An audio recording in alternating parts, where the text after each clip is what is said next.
Maintenant, on va se tourner vers le message de Lourdes avec le père Anne-Guillaume Vernact qui est à mes côtés. Et je lui laisse la parole pour vous replonger tous dans la belle histoire de Lourdes et le message qu'il y a derrière. Père Anne-Guillaume Vernact. Merci, bonjour à tous.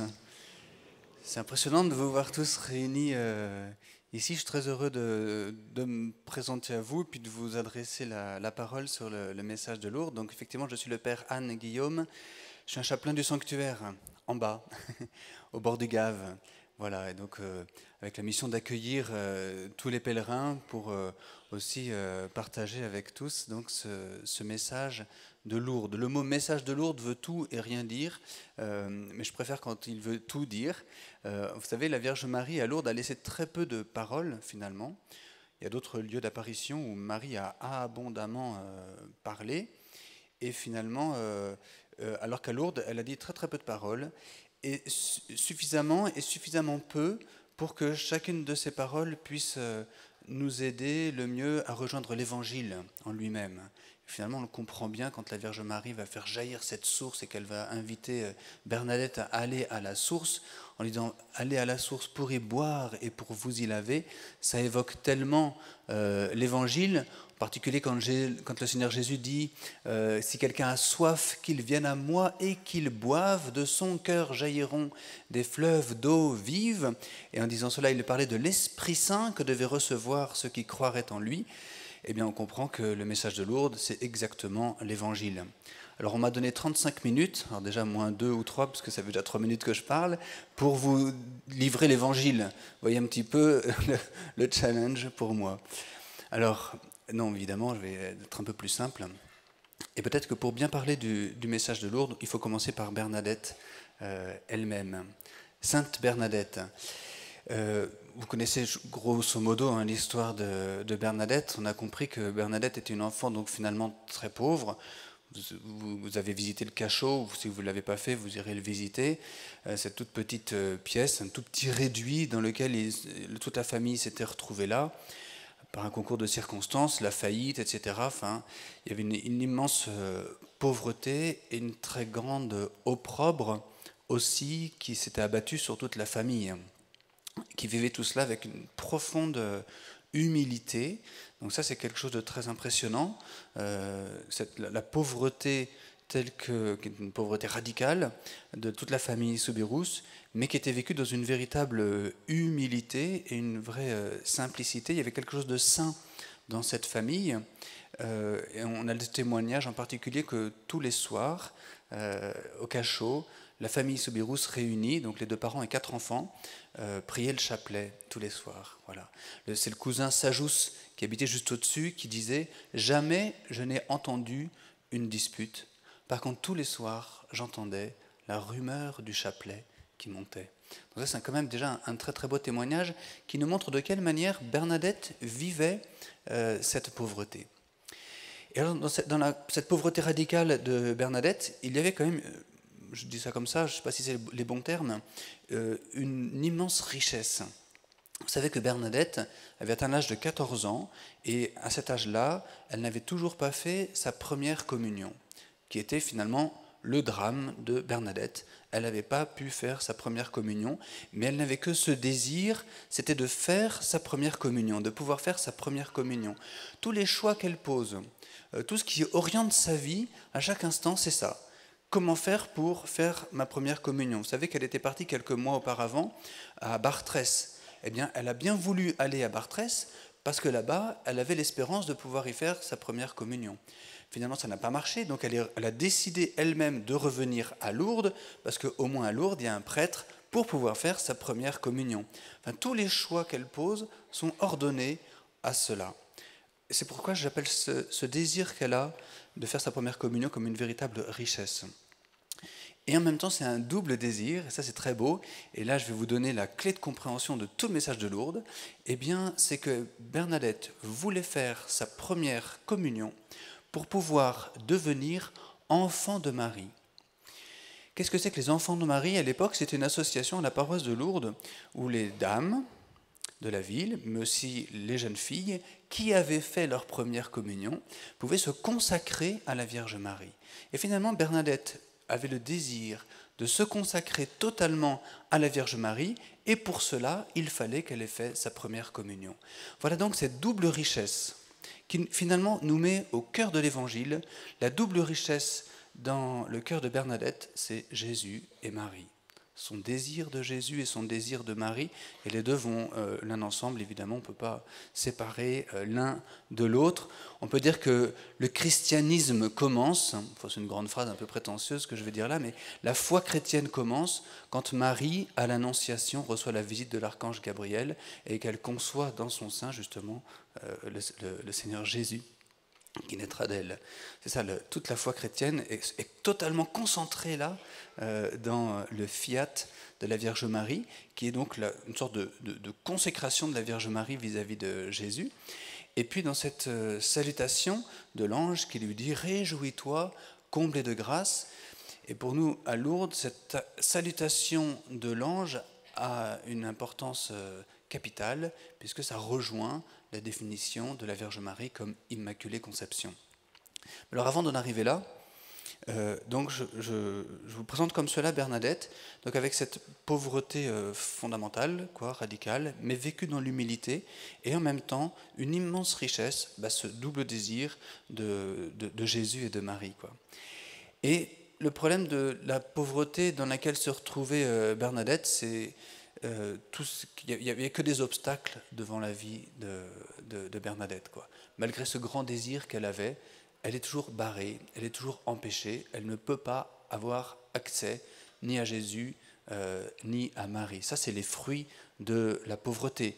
Notre mission, c'est toujours de faire sauter ces obstacles, d'enlever le mal de la pauvreté elle-même, mais évidemment, bien sûr, toujours en gardant l'humilité dans laquelle la pauvreté est vécue. Eh bien, la Vierge Marie va donc intervenir dans la vie de Bernadette, précisément pour ôter tous les obstacles de sa vie. Quand vous regardez l'histoire de la première apparition, donc ce jeudi 11 février 1858, alors Bernadette arrive ce matin-là avec sa petite sœur, donc c'est Toinette et Jeanne, une amie de sa petite sœur. Elles vont chercher du bois tout simplement, et elles décident d'aller jusqu'à Massabielle, au fond de la grotte. Elles savent qu'elles pourront là trouver beaucoup de bois mort et bien sec, donc c'est exactement ce qu'elles veulent. Mais elles ont longé un petit canal qui se jetait dans le Gave juste devant la grotte, vous connaissez cette histoire, hein.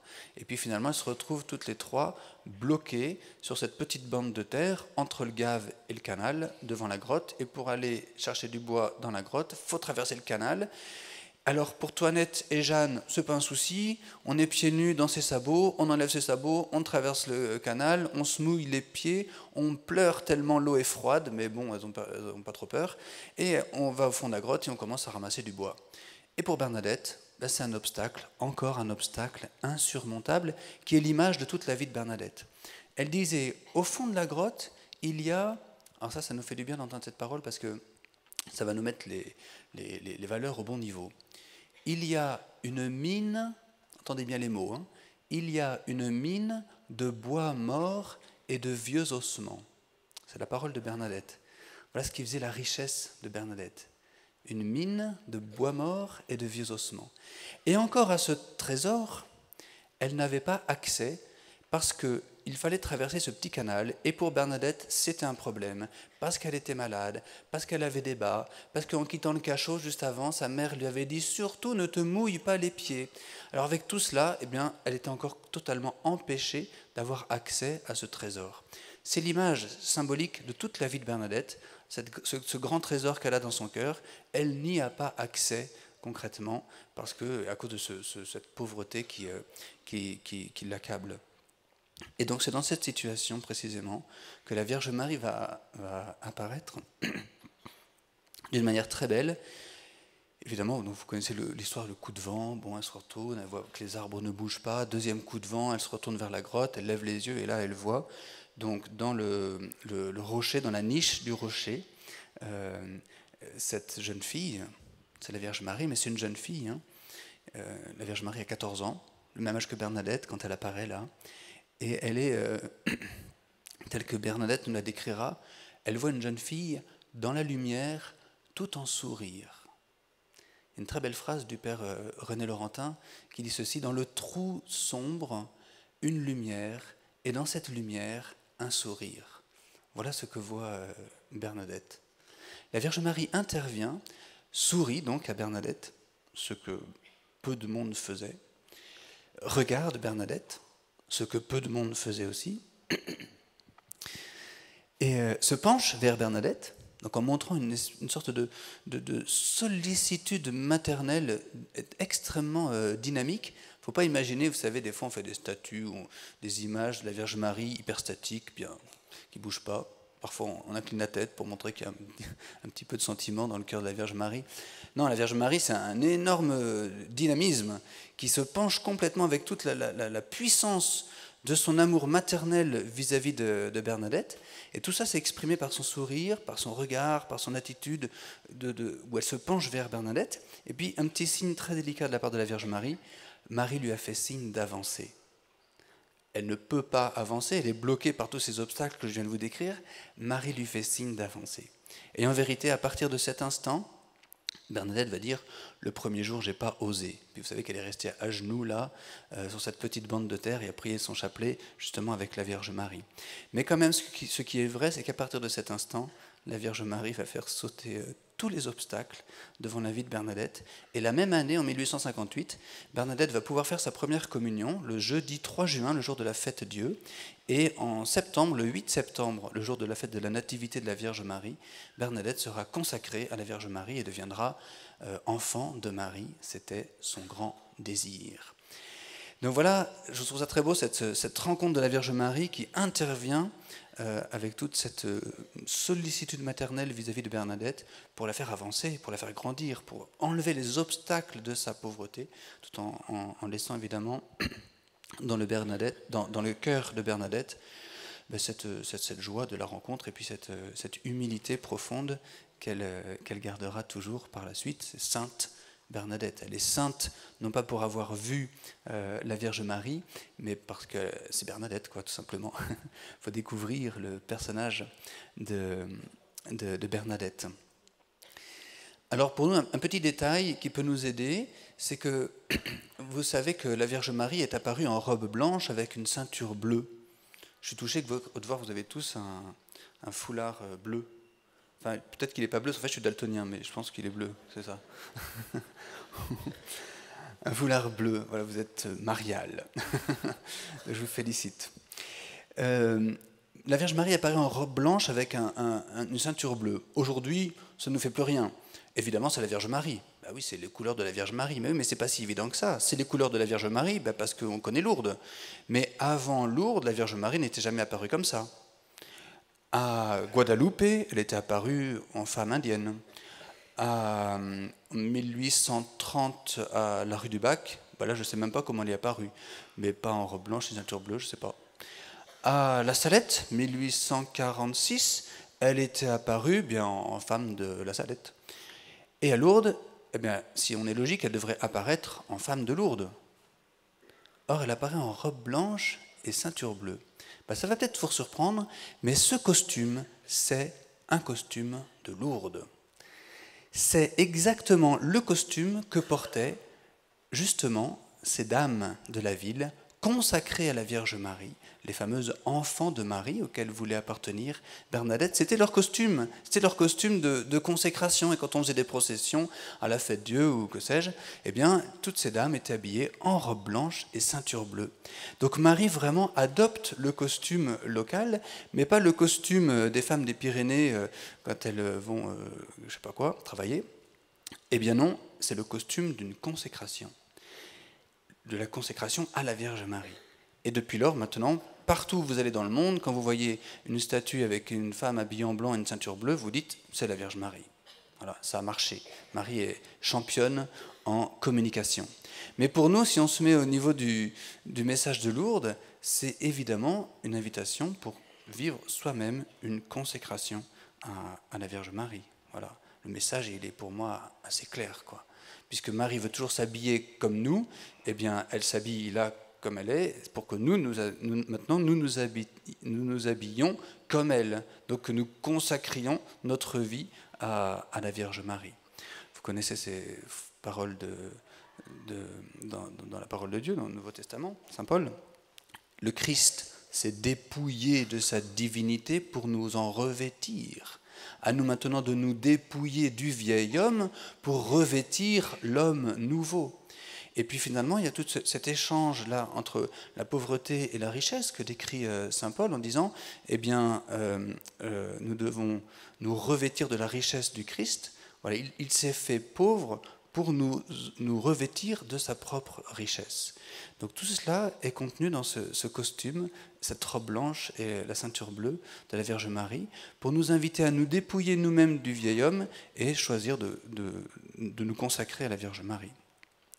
Il y a tout cela est contenu dans le message de Lourdes. Nous dépouiller du vieil homme, allez à la fontaine pour y boire et pour vous y laver. Ah oui, nous avons besoin d'être lavés, d'être purifiés de l'intérieur et de l'extérieur. Prière et pénitence pour les pécheurs. Évidemment, c'est cet appel à la conversion qui va nous aider à nous consacrer, à nous donner totalement à la Vierge Marie. Et puis aussi, bien sûr, quand Marie va prononcer la dernière parole qu'elle va prononcer, elle va décrire qui elle est en profondeur, donc en disant « Je suis l'Immaculée Conception ». Ça, c'est la dernière parole que la Vierge Marie a prononcée. Je ne sais pas de combien de temps je dispose. On m'avait dit qu'on mettrait quelques... Ok. Alors, donc, il y a des codes. Merci. Avant de vous parler de cette parole de la Vierge Marie, « Je suis l'Immaculée Conception », je voudrais vous décrire la troisième apparition. À la première apparition, Bernadette est restée à genoux, elle a prié son chapelet et elle a vécu une expérience extraordinaire, un peu merveilleuse. Je vais sortir mon chapelet pour que nous le comprenions bien. C'est que la Vierge Marie priait, alors suivait le chapelet de Bernadette au fur et à mesure que Bernadette avançait sur son chapelet. Ça, c'est une expérience qu'il faut que nous fassions. Si vous allez au chapelet à la grotte, c'est ce que nous vivons à chaque fois. Bernadette priait donc son chapelet et la Vierge Marie avançait grain après grain. C'est une expérience extraordinaire avec la Vierge Marie. Nous, on ne sait pas ce qu'on fait des fois quand on prie, mais on sait maintenant, c'est la première fois que Marie apparaît avec un chapelet, et elle a suivi la prière de Bernadette grain après grain. C'est une communion extraordinaire. Bernadette n'est pas toute seule à prier le chapelet, Marie l'accompagne. Et c'est cela la prière du chapelet. C'est une contemplation de l'Évangile à la lumière de Marie. Et ce qui était très très beau, vous savez qu'à la fin des 10 « Je vous salue Marie », eh bien, on dit le « Gloire au Père ». Et alors, en prononçant cette prière, « Gloire au Père et au Fils et au Saint-Esprit », Bernadette s'inclinait. On s'incline, « Gloire au Père ». Mais alors là, Bernadette, elle s'inclinait, bien sûr, mais elle gardait un œil sur la Vierge Marie. Et qu'est-ce qu'elle voyait? Eh bien, que la Vierge Marie s'inclinait avec elle. Très belle communion dans la prière. Le chapelet est pour nous comme ça une vraie prière d'adoration du Dieu Trinité, en communion avec la Vierge Marie et en communion avec toute l'Église. Ça, c'est la première apparition. À la deuxième apparition, Bernadette fait exactement la même chose. Elle arrive, elle se met immédiatement à genoux, elle fait le grand signe de croix, je ne vous en ai pas parlé, mais un grand signe de croix que Marie a enseigné à faire à Bernadette. Et elle prie son chapelet dans la même communion avec cette jeune fille qu'elle voit dans la niche du rocher, sans savoir qui elle est, et avec jamais la curiosité de savoir qui elle est, jusqu'à la fin. Ça, c'est très très grand aussi de la part de Bernadette. Et voilà qu'arrive la troisième apparition. Qu'est-ce qui a fait la troisième apparition? Autant la première, c'est le hasard. La deuxième, c'est Bernadette qui a couru à la grotte pour voir si est-ce qu'elle est encore là. Et oui, elle est encore là, et de nouveau elle a prié le chapelet. Mais là, Madame Soubirous, Louise, interdit à sa fille de retourner à la grotte.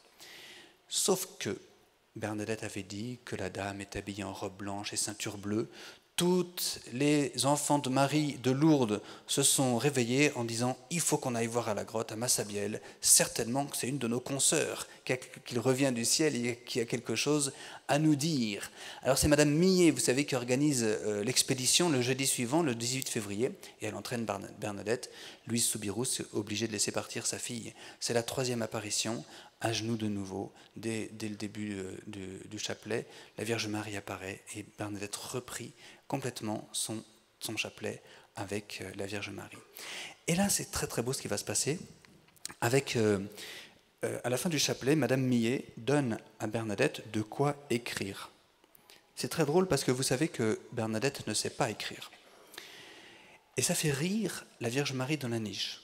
Enfin, d'abord, ça la fait simplement sourire vis-à-vis de Bernadette. Et la Vierge Marie fait donc signe à Bernadette d'avancer au fond de la grotte. Bernadette timidement se lève et s'avance au fond de la grotte, mais elle est un peu inquiète parce qu'elle voit que, comme elle avance, la Vierge Marie recule dans la niche. Alors elle marque un temps d'arrêt, mais non, elle ne s'enfuit pas. Elle avance de nouveau, et la Vierge Marie recule, et en fait, il y a un moment où Bernadette va perdre de vue la Vierge Marie, puisqu'elle va passer sous le rocher, et la Vierge Marie va descendre par le petit couloir. Ceux qui connaissent bien la grotte, vous avez déjà repéré ce petit couloir, et ceux qui ne la connaissent pas, je vous invite à repérer ce petit couloir par lequel est passée la Vierge Marie. Et elles sont retrouvées toutes les deux face à face, dans une extrême proximité, prêtes à s'embrasser l'une de l'autre, tellement elles étaient proches l'une de l'autre. Bernadette, avec son écritoire, sa feuille de papier, son encrier, sa plume, tous ces instruments dont elle ne sait pas se servir, et la Vierge Marie, avec cette attitude maternelle d'une infinie délicatesse, mais il n'empêche que Marie, en voyant cela, se met à rire. Et quand Bernadette prononce la phrase que la Vierge Marie, que Madame Millet lui a fait apprendre par cœur, « Auriez-vous la bonté d'écrire votre nom ?» Alors là, la Vierge Marie part dans un éclat de rire. Je ne vous mens pas, hein, c'est les témoignages de Bernadette. Hein. Marie a ri. Et à la fin de son éclat de rire, c'est pas pour se moquer, évidemment, on ne peut pas imaginer ça de la Vierge Marie. Et à la fin de ce rire, Marie a dit « Mais ce n'est pas nécessaire ». Et là, comprenant le cocasse de la situation, Bernadette s'est mise à rire elle aussi. Alors je vous dis ça parce que des fois, on est tellement habitué à l'image, voilà, Marie qui ne bouge pas, Bernadette, intimidée en bas, qui ne bouge pas non plus. En fait, la vraie première rencontre entre Bernadette et Marie, il faut imaginer deux jeunes filles de 14 ans qui se rencontrent au fond de la grotte et qui rient ensemble toutes les deux, de bonheur, de enfin se retrouver, se rencontrer pour de vrai, face à face, alors que depuis le début, Marie était en haut, c'est vrai, ça a intimidé quand même un petit peu Bernadette. Elles ont prié 3 fois le chapelet dans cette condition-là, et là, elles n'ont qu'un seul désir, toutes les deux, c'est de se voir face à face, de se rencontrer, de s'embrasser. Et en se voyant enfin, en se rencontrant vraiment, elles ont ri toutes les deux ensemble. Non pas pour se moquer de rien, mais un vrai rire de joie, un vrai rire de simplicité, un vrai rire de bonheur, tout simplement, de pouvoir enfin se rencontrer. Ça, c'est très très beau dans le message de Lourdes. Et quand on vient à la grotte et qu'on prie le chapelet, il faut vivre cette rencontre comme ça avec la Vierge Marie. Une vraie rencontre de bonheur. Aussitôt, Marie dit à Bernadette, voudriez-vous me faire la grâce de venir ici pendant 15 jours ? Évidemment que Bernadette dit oui. Et Marie continue, je ne vous promets pas de vous rendre heureuse dans ce monde, mais dans l'autre monde. Souvent, cette parole, on la connaît, et en général, on dit, oh là là, elle est dure, la Vierge Marie, vis-à-vis de Bernadette, etc. Mais pas du tout, elles viennent de rire ensemble, toutes les deux. Donc d'une manière inouïe, Bernadette a déjà goûté le bonheur de l'autre monde, et elle sait très bien que le vrai bonheur n'est goûté que dans l'autre monde, où c'est le bonheur de l'autre monde, mais qui est totalement présent sur Terre, parce que Bernadette et Marie sont toutes les deux, en chair et en os, présentes sur Terre. Donc il y a cette rencontre qui fera vraiment la grâce de notre bonheur. Tout le message de Lourdes, on est à la 3e apparition, hein, tout le message de Lourdes, c'est une compréhension de cette recherche de notre bonheur, et où vais-je trouver la source du bonheur ? Finalement, on le comprend bien, la Vierge Marie qui va faire jaillir cette source, jusqu'à la fin, quand elle va dire « Je suis l'Immaculée Conception », voilà la désignation parfaite pour nous de la source du bonheur. Et ça rejoint tellement l'Évangile, parce que vous savez que le premier grand discours que prononce Jésus dans l'Évangile, le discours sur la montagne, c'est une invitation au bonheur. Heureux, précisément, heureux vous les pauvres, heureux les pauvres en esprit, heureux ceux qui sont affligés. Il y a une espèce de contradiction permanente dans le discours des béatitudes. Heureux les pauvres, heureux ceux qui sont affligés, heureux ceux qui les doux, heureux ceux qui subissent l'injustice. C'est une drôle de contradiction, mais c'est finalement la même invitation au véritable bonheur dans la rencontre avec ce qui vient du ciel. Donc Jésus, Marie, encore une fois, le double désir du cœur de Bernadette qui est la solution à tout finalement. Alors, les apparitions se poursuivent. Il y a 15 jours d'apparition puisque la Vierge Marie a demandé à ce que Bernadette vienne pendant 15 jours. En plein milieu de ces 15 jours, il y a le jaillissement de cette source où Marie a demandé à Bernadette d'y aller en pénitence pour les pécheurs, et elle demande vraiment à Bernadette de s'engager. Alors ce message de pénitence est parfois un peu douloureux, mais on le comprend que Marie dépose dans le cœur de Bernadette une espérance pour, alors j'allais dire pour le salut, mais c'est une espérance pour le bonheur, puisque la vraie question, c'est la question du bonheur depuis cette rencontre entre Marie et Bernadette. Donc Marie met dans le cœur de Bernadette, et pour nous aujourd'hui, pèlerins de Lourdes, Marie veut toujours mettre dans notre cœur, à chacun d'entre nous, pèlerins de Lourdes, l'espérance du vrai bonheur pour tous les hommes. Et ça, c'est notre mission maintenant, de faire découvrir à nos frères, à nos contemporains, où est la source du vrai bonheur. Voilà. Les apparitions se poursuivent, et puis elles se terminent le 4 mars, les 15 jours. Ça se termine le jeudi 4 mars, tout bizarrement, puisque on ne sait toujours pas qui est cette dame qui apparaît à Bernadette. Elle a demandé à ce qu'on bâtisse une chapelle, à ce qu'on vienne en procession. Il y a un blocage complet, vous comprenez bien, la prudence de l'Église. Le curé et l'évêque refusent tout, tant qu'on ne sait pas qui est cette dame. Bernadette, à 3 reprises, a posé la question « Auriez-vous la bonté de me dire votre nom ?» Alors elle a posé la question non pas par curiosité, mais par obéissance. Et la dame ne faisait que sourire. Ça aussi, c'est une phrase de Bernadette. Elle ne faisait que sourire. La réponse, en fait, dans ce sourire de Marie, à la demande « Auriez-vous la bonté de me dire votre nom ?» Le sourire de Marie est la vraie réponse de Marie. Et après le 4 mars, il n'y a plus d'apparition. Pendant 3 semaines, donc on est complètement... Il y a un suspense terrible. 3 semaines, jusqu'au jeudi 25 mars, le jour de la fête de l'Annonciation. Ce n'est pas du tout prévu, mais ce matin-là, Bernadette sent le désir de retourner à la grotte. Elle n'y est pas retournée depuis le 4 mars. Elle y retourne, et là, elle commence son chapelet. Aussitôt, la Vierge Marie apparaît. À la fin du chapelet, elle monte au fond de la grotte, elle va boire de l'eau, elle va se laver le visage. L'eau est très abondante, il y a déjà eu plusieurs guérisons, dont quelques guérisons miraculeuses. Et à la fin, une fois qu'elle a bu de l'eau, la Vierge Marie redescend par le petit couloir et rejoint Bernadette au fond de la grotte. Et là, Bernadette pose la question « Aurez-vous la bonté de me dire votre nom ?» Alors, comme les fois précédentes, Marie ne répond pas. Marie est une femme de silence, de profond silence. Elle est tellement habitée par le Verbe de Dieu, par la parole de Dieu, que Marie reste toujours profondément en silence. Pas de silence, mais la réponse est là, le sourire. Marie sourit et se penche vers Bernadette. Toujours ce dynamisme de la présence de la Vierge Marie sur Bernadette. Alors Bernadette ose poser la question une deuxième fois, puisque ça a fait sourire la Vierge Marie. Auriez-vous la bonté de me dire votre nom ? Silence, mais sourire. Alors je ne sais pas si la Vierge Marie sourit toujours plus, si le sourire grandit. Le témoignage de Bernadette, c'est « elle ne faisait que sourire ». Alors Bernadette pose la question une 3e fois. « Auriez-vous la bonté de me dire votre nom ?» Toujours en silence, la Vierge Marie sourit à Bernadette. C'est très impressionnant, cette attente-là.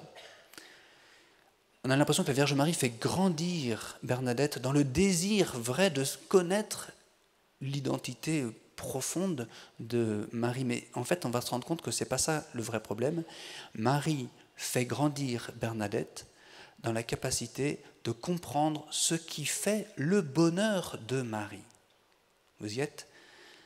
Marie fait grandir Bernadette dans sa capacité de comprendre ce qui fait le bonheur. C'est toujours la question de où est la source du bonheur, où est la clé de la vie, où est la solution à toutes mes difficultés. Eh bien, c'est cela que va révéler Marie. Si au début des apparitions, la Vierge Marie était apparue en disant « Bonjour, je suis Marie, la maman de Jésus », enfin, ça aurait mis tout à plat, quoi. Si elle avait cédé à la curiosité de Madame Millet, si elle avait écrit son nom, qu'aurait-elle? On aurait eu un autographe de la Vierge Marie, ça aurait été quand même pas mal. Mais ça aurait tout mis à plat. Il faut attendre que Bernadette rentre dans ce vrai désir d'aller puiser au plus profond du secret de Marie, du secret du cœur de Marie, parce que quand Marie va vraiment révéler qui elle est, on peut considérer que vraiment Marie nous ouvre grand son cœur. Et à la troisième question, donc Marie ne répond toujours pas. Et là, Bernadette est à deux doigts d'abandonner. Vous connaissez Bernadette, avec sa timidité, sa non-curiosité. Elle se dit même peut-être que ça la dérange. Elle se rappelle même, à la deuxième apparition, elle avait jeté de l'eau bénite sur la Vierge Marie. C'est un peu audacieux quand même, en lui disant, si vous venez de Dieu, non, si vous venez du diable, partez. Mais si vous venez de Dieu, vous pouvez rester. La Vierge Marie, elle se faisait complètement asperger. Moi, j'imagine deux enfants qui jouent au pistolet à eau. Ça tourne mal, ça. Eh bien, Marie souriait en se faisant asperger d'eau, et elle restait, évidemment. Et Bernadette se dit, mince, c'est peut-être à cause de ça qu'elle ne veut pas me répondre. Alors, elle est prête à abandonner. Mais elle se souvient du curé qui gronde à chaque fois. Alors, elle pose la question une quatrième fois. Auriez-vous la bonté de me dire votre nom? Et là, on va avoir donc la réponse de la Vierge Marie. Je vous demande pardon, je ne suis pas la Vierge Marie, mais je voudrais vous mimer les gestes qu'a fait la Vierge Marie, parce que, en fait, toute la réponse est globale, quoi. C'est la présence de la Vierge Marie qui fait la réponse. Ce n'est pas seulement la parole, je peux vous lire en patois, hein, que soy Immaculada Concepción. C'est pas cette parole-là, évidemment c'est la parole, mais c'est aussi toute la présence et la gestuelle de la Vierge Marie.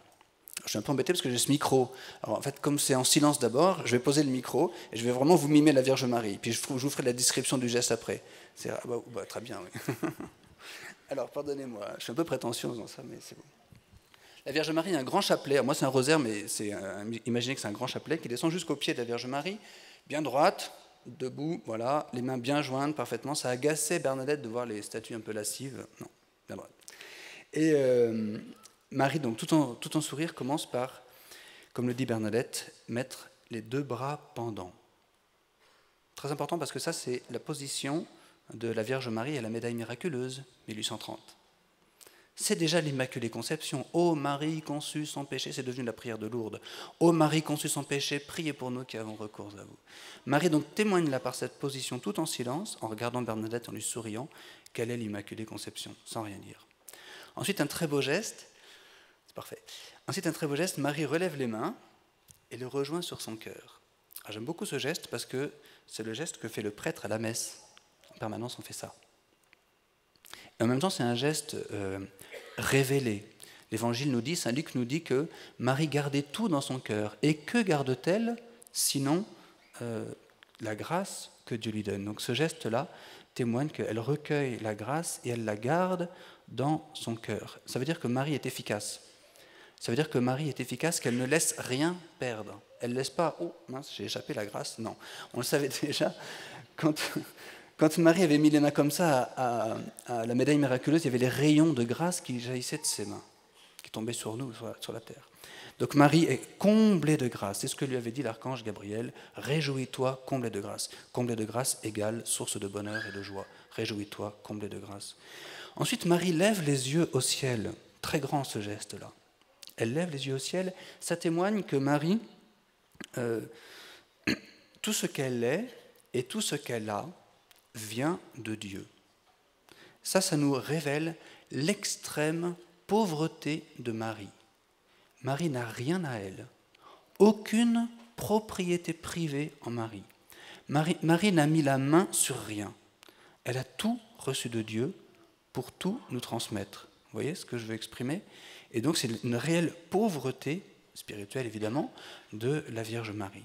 Elle accepte tout, c'est l'expression de son humilité et de sa consécration parfaite à Dieu, de son fiat, qu'il me soit fait selon ta parole. Je ne m'appartiens pas, je t'appartiens.